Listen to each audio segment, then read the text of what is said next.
आयुष्यात चांगली वाईट माणसं भेटतातच, पण लवकर ओळखता येत नाही कोण चांगलं कोण वाईट. हे कौशल्य अनुभवातून येत असतं. पुस्तकं वाचता वाचता जर माणसांचं मन वाचता आलं तर किती बरं झालं असतं. आपण वरवरच्या भूलभुलैयाला भुलतो आणि तेच तर आपल्या दुःखाचं कारण असतं. त्यांचं वागणं, बोलणं, वर्तणूक याचं योग्य निरीक्षण केलं की फसगत होत नाही. पण मनात शंका येते, पण शंकेला इलाज नाही. शंकेला इलाज नाही, स्वभावाला औषध नाही, मौनासारखं उत्तम साधन नाही. थोडंसं मौन राहिलं की माणसं समजतात, स्वभाव कळतात. कोण गोड बोलतं आणि कोण कडू बोलतं हे समजायला लागतं. आणि कडू बोलणारा कधी साथ सोडत नाही. कडू बोलणारा तळमळीने बोलत असतो.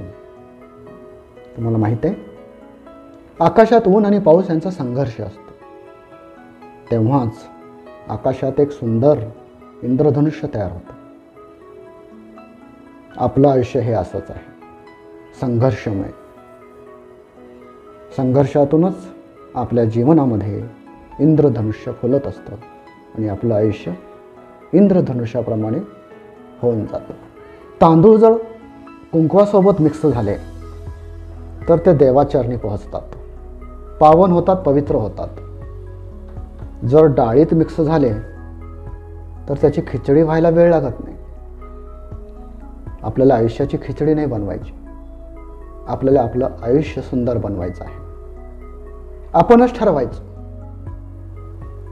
आपणच ठरवायचं आयुष्य कसं सुंदर करता येईल. संगत आणि सहवास ही गोष्ट देखील महत्त्वाची असते. आपण कोण आहोत यापेक्षा कोणाच्या संगतीत आहोत हे जास्त महत्त्वाचं आहे. आणि सत्संगतीतून, सत्पुरुषांच्या संगतीतून, चांगल्या लोकांच्या, चांगल्या व्यक्तींच्या सहवासातून आपल्या आयुष्याला एक सुंदर आकार येत असतो. आयुष्याच्या सुंदरतेसाठी चांगली नाती जोडावी लागतात, चांगली नाती निभवावी लागतात.